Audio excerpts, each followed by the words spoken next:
할렐루야! 감사합니다.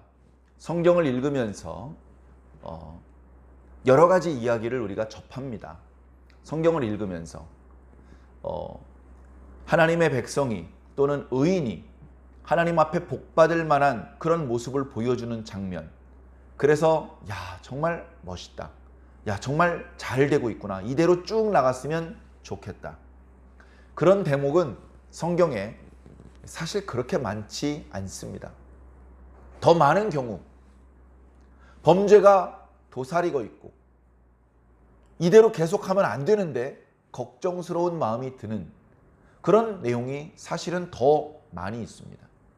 그런 와중에 오늘 우리가 읽은 말씀은 정말로 좋은 말씀, 마음이 기뻐지게 되는 말씀, 계속 이대로 쭉 나갔으면 좋겠다 싶은 그런 말씀입니다. 예전에 여호수아가 가나안 땅을 정복한 이후에 하나님께서 그 땅에 평안을 주셨을 때가 있었습니다. 거의 40년의 기간이었습니다. 그 기간 동안에 외적이 침범해 들어오지도 않았고 이방인들이 속썩이지도 않았습니다. 늦은 비와 이른 비가 제때제때 내려서 소출이 풍성했고 백성들이 오랜만에 배불리 먹었고 전염병도 없었고 메뚜기도 없었고 점점점 백성들이 부자가 되고 절기 때마다 기쁜 마음으로 곡식들을 가지고 와서 하나님 앞에 바치고 위로는 여호수아와 제사장들과 레위 사람으로부터 시작해서 각 지역에 있는 동네 어른으로부터 꼬맹이에 이르기까지 다 하나님을 찬송하면서 즐거운 기간을 보냈습니다. 정말 그대로 쭉 계속되었으면 좋겠다 싶은 그런 상황이었습니다. 그러나 여호수아는 110세를 끝으로 유명을 달리해야 했고 여호수아가 죽은 이후에 그리고 여호수아를 알던 장로들이 다 죽은 이후에 이스라엘은 매우 빠른 속도로 변질되기 시작했습니다. 이방인들과 결혼하기 시작했고 그 이방인들이 가르쳐주는 방법대로 우상숭배를 시작했던 것입니다. 우상숭배를 시작으로 간음과 도적질과 폭행과 살인과 온갖 종류의 범행이 이스라엘 사이에 독버섯처럼 뿌리 내리게 되었습니다. 너무나 안타깝죠. 행복했던 기간은 너무나 짧고 그리고 그 독버섯 때문에 고통을 당하고 무수히 많은 백성들이 죽고 더 이상 평화롭거나 풍요롭지 못한 그런 기간이 어쩌면 더 길었던 것 같습니다. 이스라엘 백성들이 시내산에서 하나님을 만났을 때에 그때 하나님이 얼마나 크고 강하신 분인지 느꼈습니다. 하나님을 다 두려워했습니다. 하나님을 거역하거나 하나님의 말씀을 불순종하거나 하나님을 떠나 자기 가고 싶은 대로 가버리거나 그런 생각조차 할 수 없었습니다. 그들은 하나로 똘똘 뭉쳤습니다. 하나님께서 자신들을 구원해 준 사실을 너무나 기쁘고 감사하고 다행하게 생각했습니다. 진심으로 하나님의 율법을 지키려고 했습니다. 그런데 그 기간은 1년도 지나지 못했습니다. 매우 안타깝죠. 자, 오늘 우리가 읽고 있는 말씀, 다윗의 나라가 든든해지는 이야기가 나타나는 말씀입니다. 전쟁 중에 사울이 죽었습니다. 그리고 사무엘하 1, 2, 3, 4, 5장까지는 매우 혼란한 시기였습니다. 아브넬이 사울의 아들 중에서 이스보셋을 왕으로 옹립하고 임시정부를 세웠습니다. 블레셋으로 망명을 떠났던 다윗은 이제 위험해지지 않게 되었기 때문에 유다로 올라와서 헤브론에서 유다 지파의 왕이 되었습니다. 그래서 이스보셋과 다윗, 아브넬과 요압 사이에 내전이 7년 넘게 이어졌습니다. 뜻하지 않게 제법 많은 이스라엘 사람들이 죽게 되었습니다. 그러나 하나님의 은혜로 다윗이 억지를 쓰지 않아도 다윗이 12지파 전체의 이스라엘의 왕이 되는데 걸림돌이 하나둘 제거가 되었고 다윗은 평화롭게 순조롭게 전체 이스라엘의 왕이 될 수 있었습니다.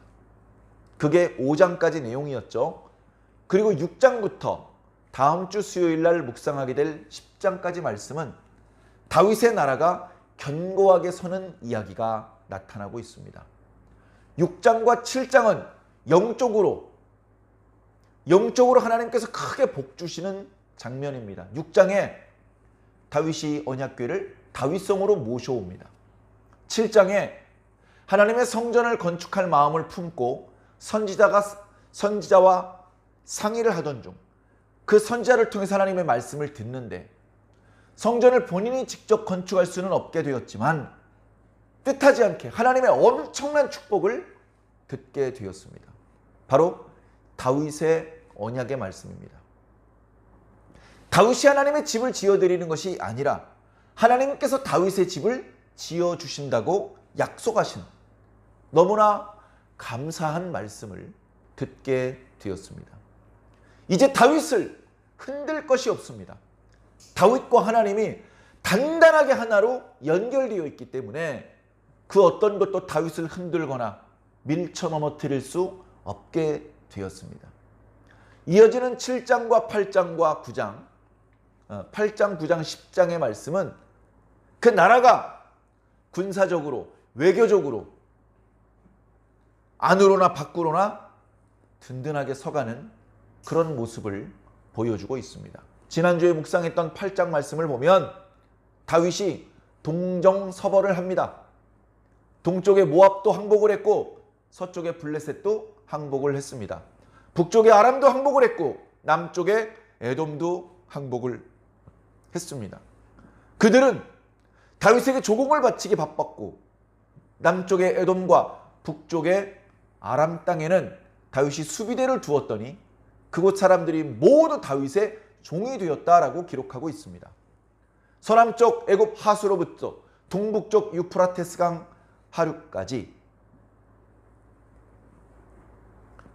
하나님께서 아브라함에게 약속하셨던 모든 땅이 실질적으로 다윗의 지배하에 놓이게 되었던 것입니다. 정말 놀라운 축복의 역사죠. 자, 이제 더 이상 다윗의 심기를 거드리는 외적이 이스라엘 주변엔 없습니다. 지구 반대편에 있는지 모르지만 충돌이 없었기 때문에 이스라엘 인접한 모든 민족들의 항복을 받아내었던 것입니다. 모든 원수들이 사라졌어요.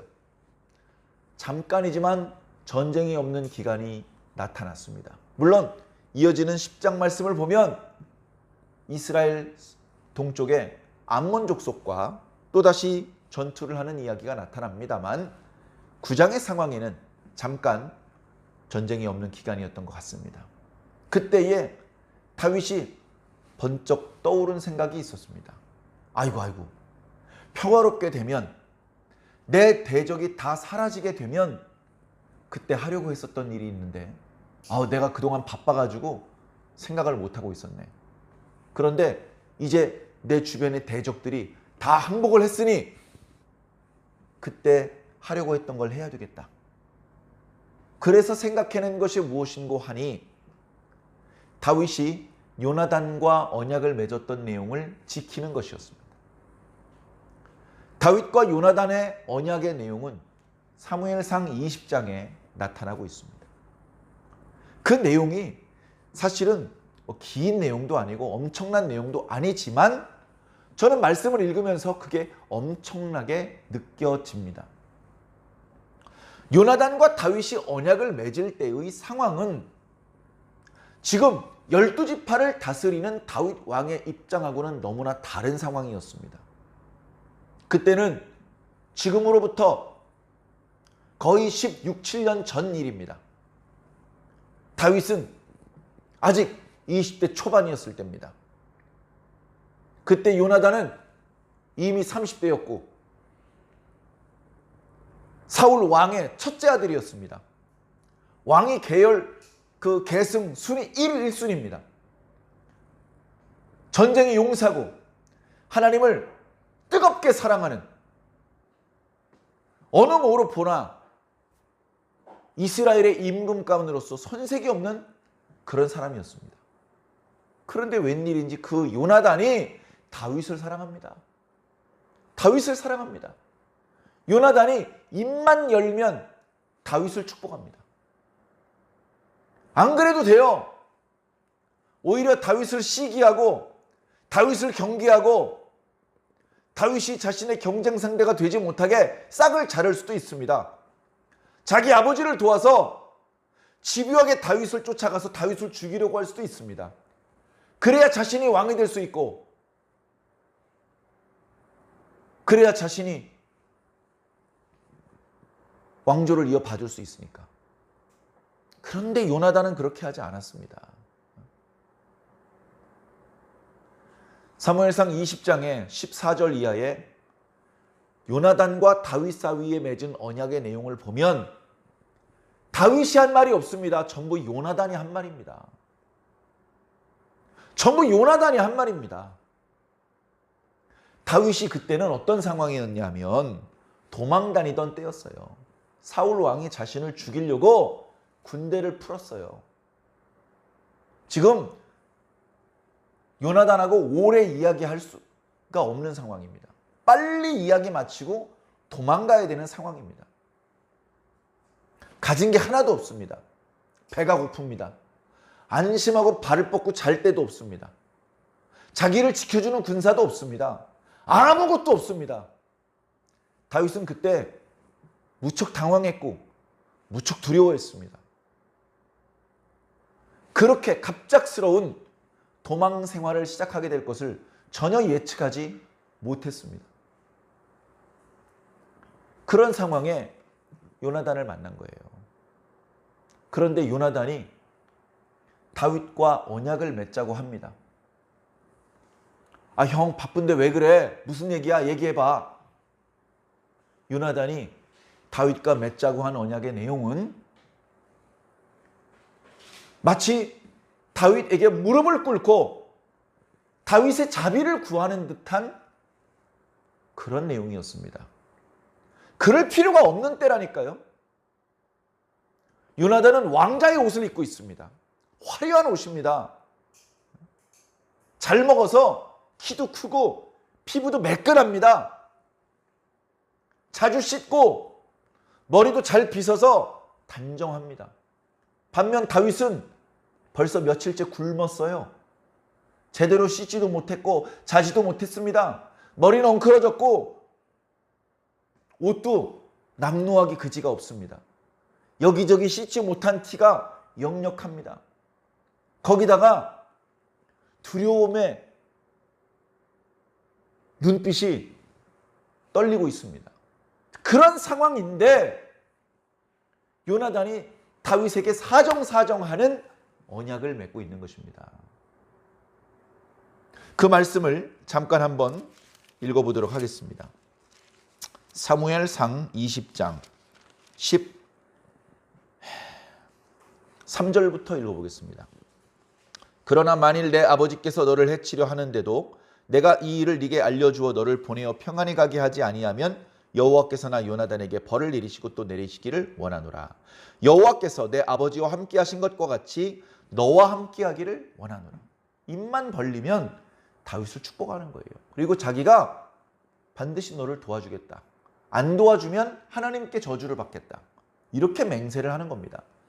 그러면서 요나단과 다윗의 언약의 내용 14절부터 나오는데 너는 내가 사는 날 동안에 여호와의 인자하심을 내게 베풀어서 나를 죽지 않게 해라. 이게 무슨 말입니까? 다윗 제발 부탁인데 나 좀 살려줘. 나 죽이지 말고 나 좀 살려줘.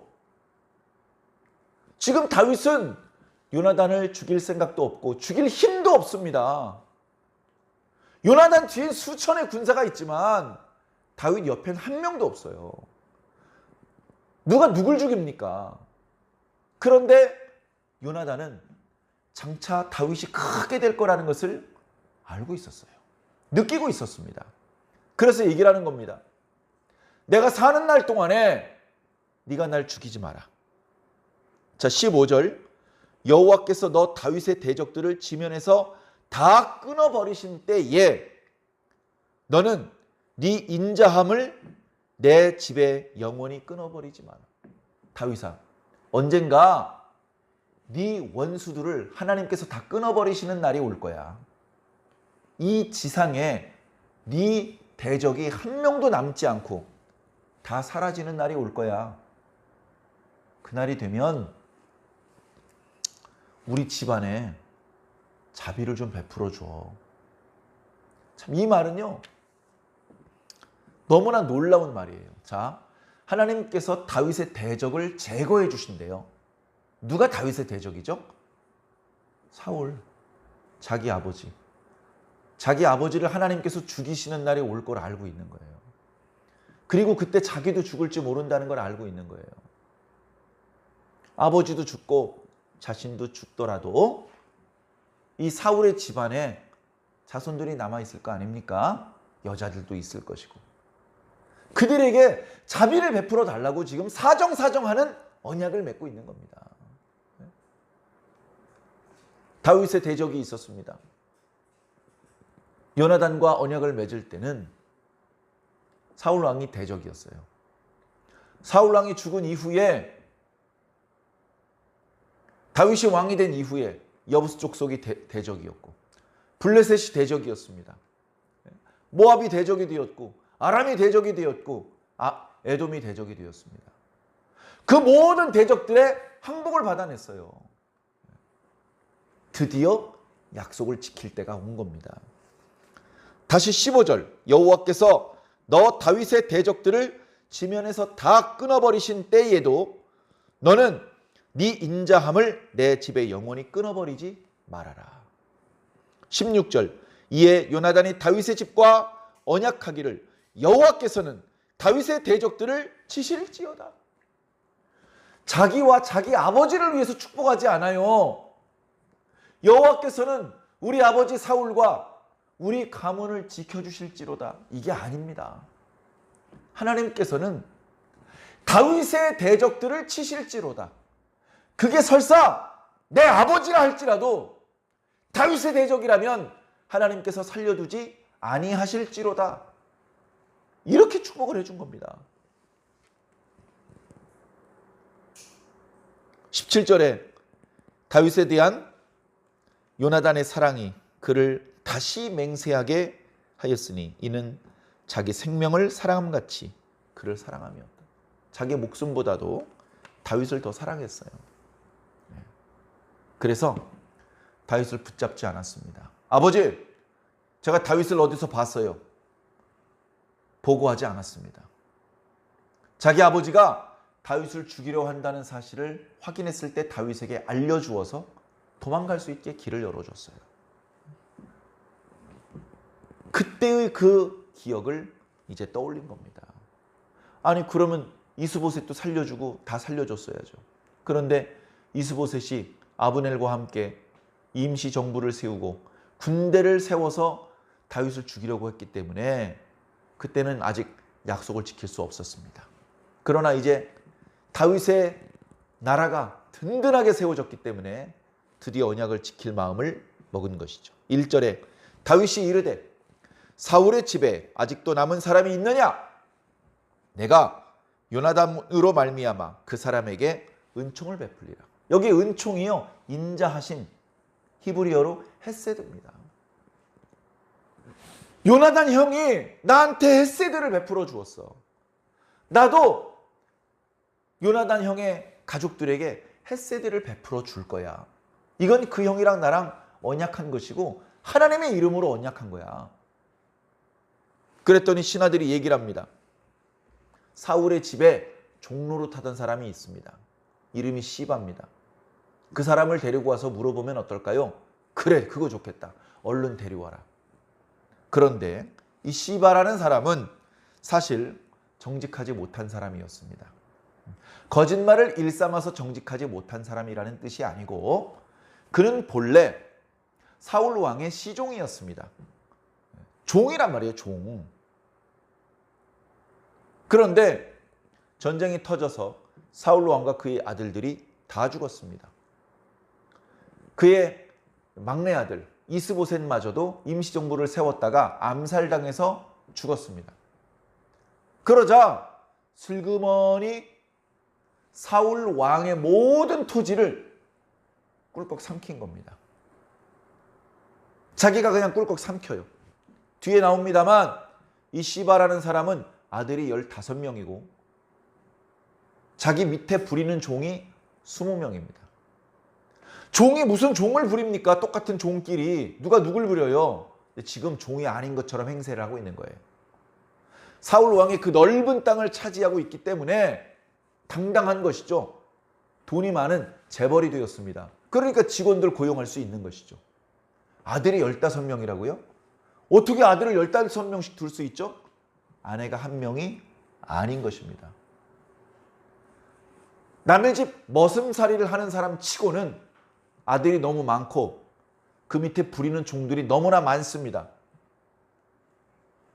정직하지 못한 사람이기 때문에 자기 주인의 재산을 자기 주인의 가족들이 멸족한 틈을 타서 가로챈 겁니다. 사실은 사울 왕의 손자 무비보셋이 살아있고 어디 있는지도 지금 보니까 알고 있어요. 그러니까 왕이 부르기 전에 자기가 불러서 그 땅을 돌려주고 그 사람의 종노릇을 해야 그것이 마땅하고 정직한 일일 텐데 하지 않습니다. 아마 어쩌면 무비보셋이 찾아왔는지도 모르겠습니다.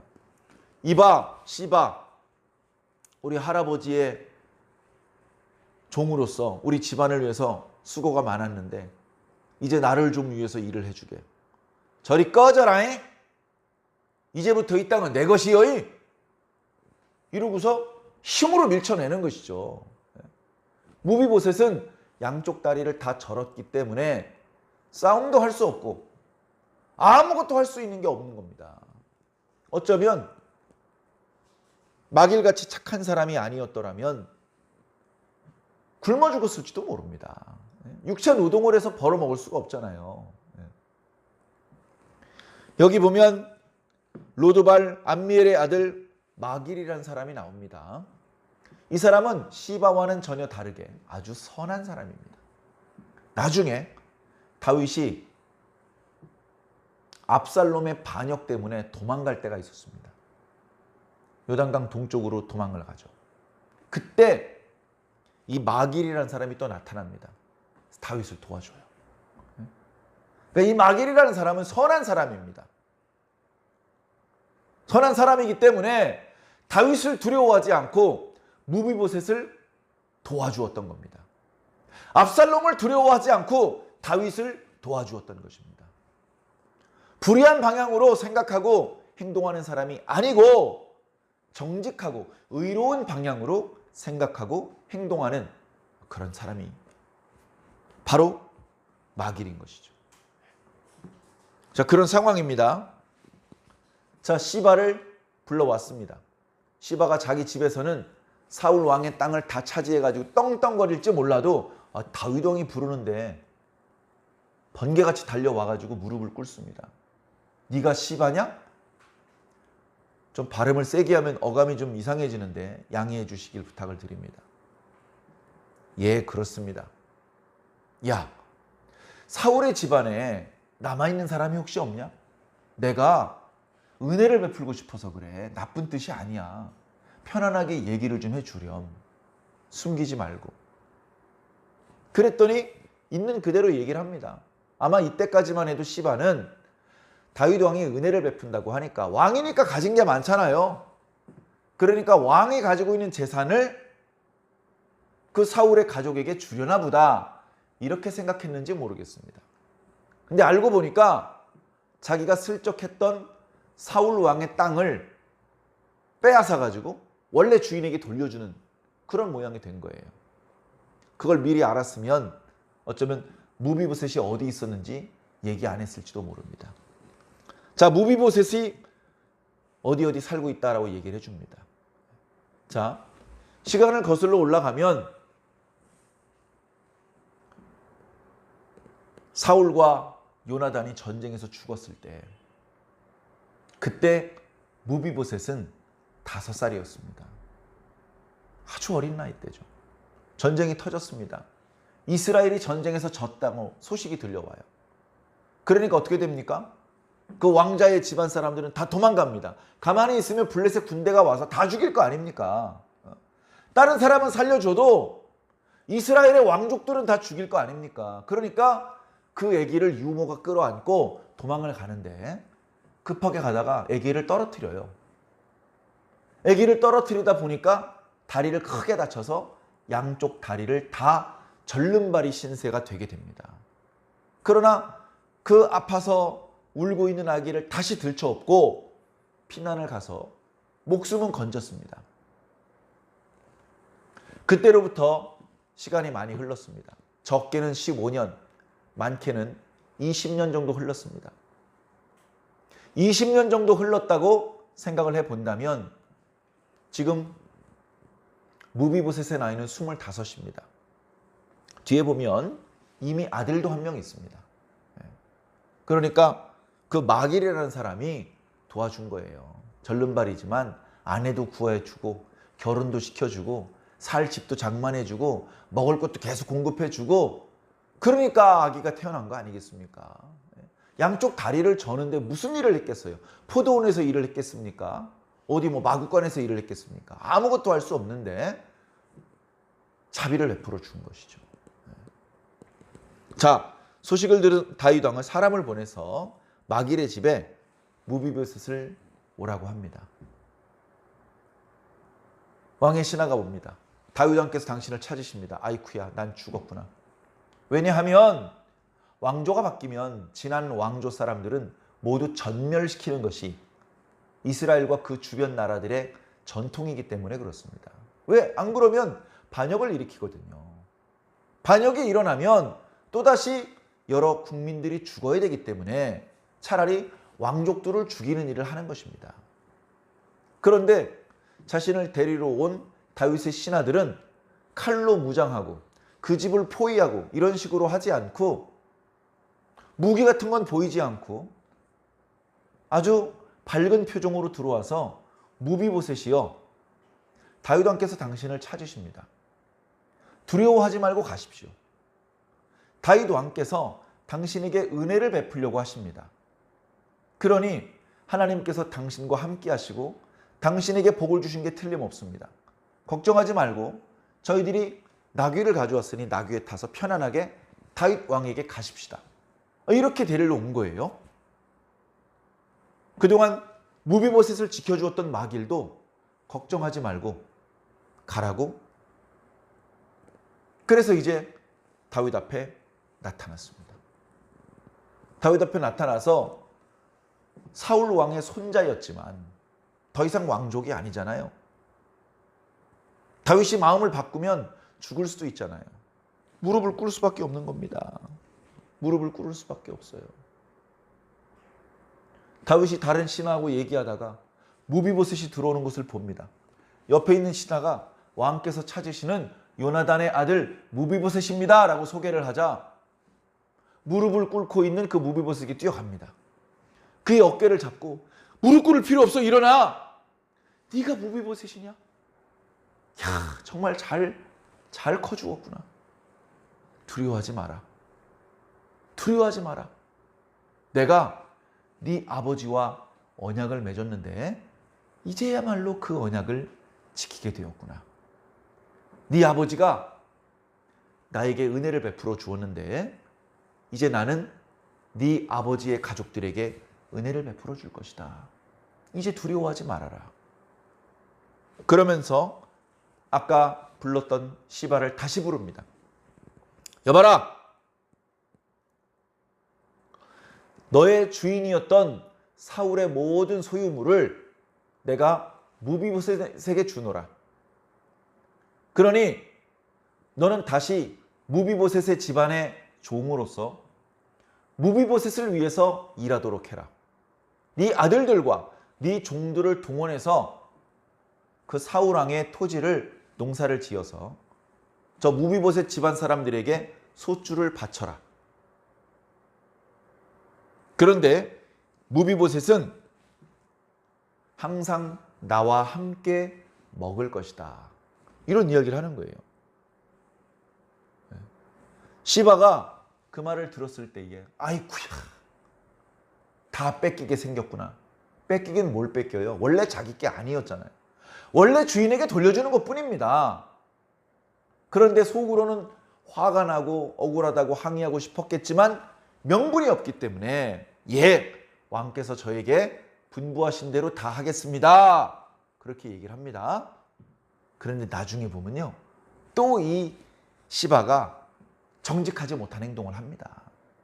정직하지 못한 사람. 그 존재 자체가 정직하지 못한 사람은 살면서 계속해서 또 다른 형태의 정직하지 못한 행동을 하게 되어 있어요. 내 존재 자체가 바뀌어야 되는 겁니다. 존재 자체가. 죄인은 죄를 짓게 되어 있어요. 내 존재가 죄인에서 의인으로 완전히 바뀌어야 됩니다. 내 존재 자체가 종에서 자유자로, 남에서 내 가족으로, 하나님의 가족으로 존재 자체가 바뀌어야 되는 겁니다. 하나님을 두렵게 하나님이시여라고 부르는 존재가 아니라 아빠라고 부를 수 있는 존재 자체가 변해야 된다는 것이죠. 변하고 싶다고 변해지는 것은 아닙니다. 존재를 변화시킬 수 있는 능력은 예수 그리스도의 보혈에만 있습니다. 그 보혈의 권세를 믿으시고 온전한 하나님의 가족이 되시기 바랍니다. 하나님의 가족이 되면 어떤 일이 벌어지느냐? 하나님과 같은 밥상에서 밥을 먹을 수 있게 됩니다. 오늘날 우리들이 성만찬 의식을 하는 것은 많은 의미가 그 속에 담겨져 있는데 그 중에 하나가 우리가 하나님과 한 가족이 되어서 하나님과 한 상에서 먹고 마신다는 의미가 있는 것입니다. 무비보셋이 숨어서 지냈습니다. 자기 할아버지의 재산을 그 권리를 요구하지도 못한 채 숨어 지낼 수밖에 없었습니다. 마길이 아니었으면 그나마 비참한 생활을 했을지도 모릅니다. 그랬던 무비보셋이 이제 완전히 달라졌습니다. 그는 이제 왕자들처럼 되었다라고 말하고 있습니다. 다윗 밑에 왕자들이 많이 있죠? 다윗 밑에 왕자들이 많이 있습니다. 그 왕자들과 마찬가지로 다윗 왕과 같은 밥상에, 그러니까 먹는 양이나 그 먹는 수준이나 이게 높아진 정도가 아니라 왕과 함께 식사를 하는 사람은 존귀한 사람이라, 그냥 아무 직책이 없어도 나 왕과 함께 밥상에서 밥 먹는 사람인데, 그러면 사람들이 머리를 숙이는 그런 시대였던 것입니다. 여러분, 오늘 말씀이 구절이 짧잖아요. 13절까지밖에 안 되잖아요. 여기에 무비보셋이 다윗과 함께 밥을 먹는다는 얘기가 4번 나와요. 이게 웬일입니까? 10절에 중간 뒤에 보면 그런 말씀이 있죠. 무비보셋은 항상 내 상에서 떡을 먹으리라. 그죠? 11절 뒤에 뭐라고 돼 있죠? 무비보셋은 왕자 중 하나처럼 왕의 상에서 먹으리라. 13절에 무비보셋이 항상 왕의 상에서 먹음으로, 왕과 함께 7절에도 나오네요. 사울의 모든 밭을 다 네게 도로 주겠고 또 너는 항상 내 상에서 떡을 먹을지니라. 정말 놀라운 일입니다. 놀라운 일입니다. 다윗이 할 수 있는 최선을 다한 거예요. 다윗이 할 수 있는 최선으로 요나단과의 언약을 이행하고 있는 것입니다. 약속한 것을 기억하고 그것을 지키는 사람을 신실한 사람이다, 믿을 수 있는 사람이다 라고 말을 합니다. 세상에는 약속을 하고 지키지 않는 사람이 너무나 많이 있습니다. 그래서 말로만 약속을 하지 않고 서류를 만듭니다. 서류만 만들지 않고 도장을 찍습니다. 도장만 찍지 않고 그 내용을 녹화하고 녹음하고 그 계약서를 금고에 보관을 합니다. 약속을 안 지키는 경우가 너무나 많기 때문에 그렇게 하는 거예요. 그런데 다윗은 말로 약속한 것뿐이었는데 약속을 지키지 않는다고 해서 누가 쫓아와서 야 임마 너 약속해놓고 안 지키고 너 그럴 수가 있어? 아무도 따지는 사람도 없는데 심지어 다윗과 요나단 사이에 그런 언약이 있었는지조차 아는 사람이 없어요. 그런데도 다윗은 언약을 지키고 있습니다. 놀라운 일이죠. 지난주에 묵상했던 8장 말씀 15절의 말씀이 그 근거의 말씀이라고 말씀드릴 수 있겠습니다. 다윗이 온 이스라엘을 다스려 다윗이 모든 백성에게 정의와 공의를 행할세. 한두 건이 아니었을 겁니다. 다윗은 날마다 아침 저녁으로 동서남북을 다니면서 정의와 공의를 행했을 것입니다. 그 중에 한 가지가 요나단과의 언약을 지킨 것이죠. 우리 그리스도인들이 이런 모습이 되어야 됩니다. 약속을 한 것은 지켜야 하기 때문에 함부로 약속을 하면 안 되죠. 어렸을 때는 함부로 말할 때가 있습니다. 잘 몰라서 함부로 말하고 장난으로 함부로 말합니다. 야, 너 이렇게 해주면 100만 원 줄게. 해줬는데 100만 원 안 줍니다. 야, 임마 내가 100만 원이 어딨어. 장난이지. 막 함부로 말하는 것이죠. 그건 아주 어렸을 때나 통하는 이야기입니다. 조금만 더 커도요. 자꾸 그렇게 거짓말하면 친구들이 싫어합니다. 저 다 뻥쟁이야. 저 뻥쟁이. 입만 열면 거짓말이야. 친구들이 다 싫어합니다. 조금 힘들어도 약속한 거 지켜야 친구들이 좋아해요. 이 자식, 야 아니야 괜찮아 안 해도 돼. 그렇게 해도 자기가 약속한 걸 지키는 그런 사람이 결국 큰 인물이 될 수밖에 없는 것입니다. 더더군다나 그리스도인들이 약속한 것을 지키지 않는다면 어떻게 되겠습니까? 매사에 약속할 때에 신중하게 해야 됩니다. 신중하게. 정말 내가 지킬 수 있는 것인지. 지킬 수 있는 능력이 있어도 열정이 식거나 깜빡 잊어버리거나 여러 가지 이유로 지키지 못할 때도 있지 않습니까? 그런 일이 생기지 않도록 항상 조심해야 되는 것이죠. 특히 이렇게 다윗처럼 모든 사람의 모범이 되어야 될 때, 그죠? 왕과 제사장과 선지자, 특히 왕, 백성들에게 가장 주목받는 그런 자리에 서 있는 사람 아닙니까? 백성들이 이쪽에 있으면, 예를 들어서 백성들이 동쪽을 보고 있으면 왕만 서쪽을 보고 있습니다. 왕 뒤엔 아무도 없어요. 그 모든 백성들의 시선을 한 몸에 독차지하고 있는 그런 위치에 서 있는 왕은 더 모범적이어야 됩니다. 아이고 뭐 난 제사장도 아닌데 뭐 내가 그렇게까지 거룩할 필요 있어? 아이고 뭐 내가 선지자도 아닌데 그렇게까지 기도할 필요 있어? 왜 기도 많이 하면 안 좋습니까? 거룩한 사람 되면 안 좋습니까? 왕이 제사장보다 거룩하면 얼마나 좋습니까? 왕이 선지자보다 기도가 많으면 얼마나 좋습니까? 왜 그러면 안 됩니까? 여러분, 집사가 장로보다 기도 많이 하면 안 됩니까? 네? 집사가 목사보다 말씀을 많이 알면 뭐 잘못됩니까? 얼마나 좋아요. 좋은 거죠. 좋은 거죠. 아이고 저 집사가 나보다 성경 말씀을 많이 알고 있네. 아이고 저 권사가 나보다 기도를 더 많이 하네. 여러분, 오히려 목사님들은요, 의외로 바빠서 성경을 한가롭게 볼 수 있는 시간이 없을 때가 많아요. 제가 신학대학원 다닐 때 과제가 구약개론 교수님은 구약성경 한 번 읽기, 신약개론 교수님은 신약성경 한 번 읽기랍니다. 그거 검사도 안 해요. 대부분의 학생들이 못 지킵니다. 못 지키는 이유는요, 성경이 미워서가 아니에요. 바빠서예요. 정말 바빠요. 그런데 교수님들이 뭐라 그러신지 압니까? 니들 목사 되면 더 바빠져. 성경 읽을 시간이 없다니까? 지금 신학교 다닐 때 핑계대고 그거 핑계대고 성경 좀 읽어놔 미리. 그런 말씀하시는 걸 들었어요. 실제로 그렇습니다. 여러분, 목사님들 기도 많이 하시는 것 같죠? 물론 많이 하십니다. 그런데 사실은요, 목사 되기 전에 기도해야 돼요. 목사 되고 나서 기도하면 늦어요. 이미 기도가 많은 사람이 목사가 되는 거예요. 기도가 없는 사람이 어떻게 목사가 됩니까? 금방 드러납니다. 기도 없는 거는. 기도 없는 건 신학대학원에서 성적표가 좋아도 기도 없는 건요 어떻게든 드러납니다.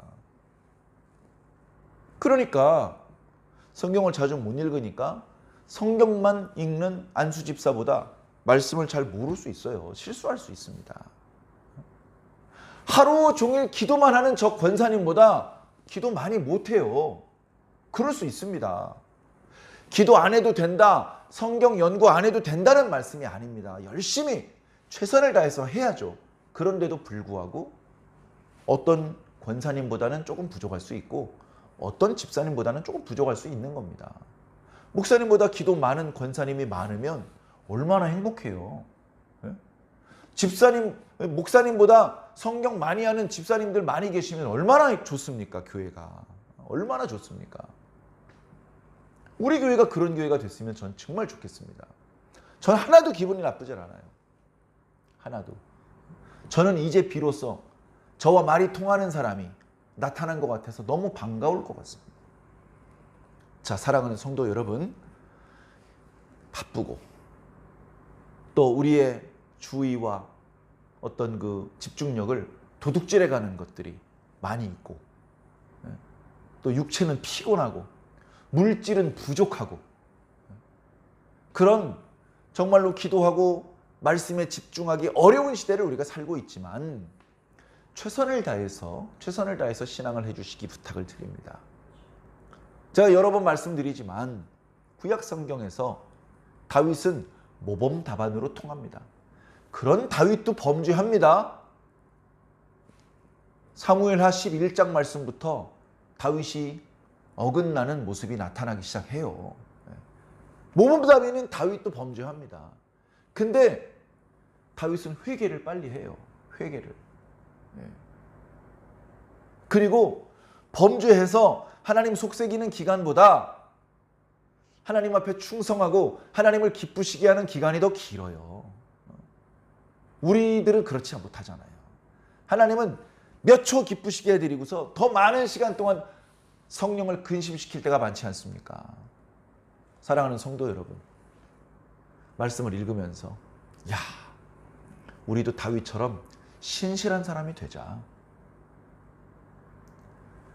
우리 교회도 우리 나라도 이 다윗의 나라처럼 든든하고 평안하게 세워졌으면 좋겠다.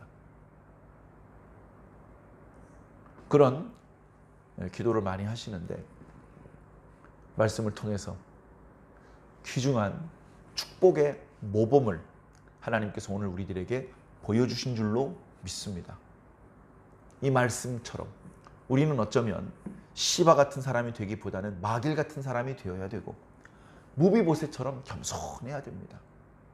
우리는 양 다리뿐 아니라 팔까지 잘린 아무짝에도 쓸모없는 장애자나 마찬가지인 상태인데 그런 우리를 위해서 예수님께서 십자가에 달려서 피를 흘려주신 거예요. 죽은 개만도 못한 그런 표현으로 겸손하게 무비보셋이 말하는 것처럼 우리는 아무것도 아니에요. 아무 쓸모있는 존재가 아니란 말이죠. 그런 우리를 하나님께서 양자로 삼으시고 더러운 것을 다 씻기시고 상처난 것을 다 치료해 주시고 거지 같은 누더기 옷을 벗기신 다음에 왕자의 옷을 입히셔서 하나님과 같은 밥상에서 먹을 수 있게 해주시는 거예요. 네. 여러분, 같은 밥상에서 먹는다니까 고기 뜯고 뭐 이런 거 생각을 하는 그게 아니고요. 예배 시간에 하나님의 말씀으로 잔치를 하는 겁니다. 네. 지금 잔치 시간인 거예요. 네. 성대한 연회가 베풀어진 시간입니다. 네. 왕께서 잔치에 오라고 그렇게 얘기를 하는데도 나는 밭을 샀기 때문에 어떤 상태인지 보러 가야 된다고 하고 나는 소를 샀는데 어떤 놈인지 내가 직접 테스트를 해봐야 된다고 하고 나 곧 결혼하는데 준비할 게 많아서 미안하다고 하면서 여러 이유는 다양하지만 그 잔치에 참석하지 못하는 건 똑같잖아요. 하나님의 말씀이 선포되고 영적인 잔치가 벌어져 있는 이 자리를 하나님께서 성도들에게 계속해서 손짓하시면서 초대하시는데 더 이상 거절하지 않으시기 부탁을 드립니다. 말씀의 잔치에 참여해 주시고 내가 하나님과 함께 같은 상에서 밥을 먹는 것을 영광으로 알고 기뻐하며 감사할 수 있는 저와 여러분들이 꼭 되기를 예수님 이름으로 간절히 축원합니다.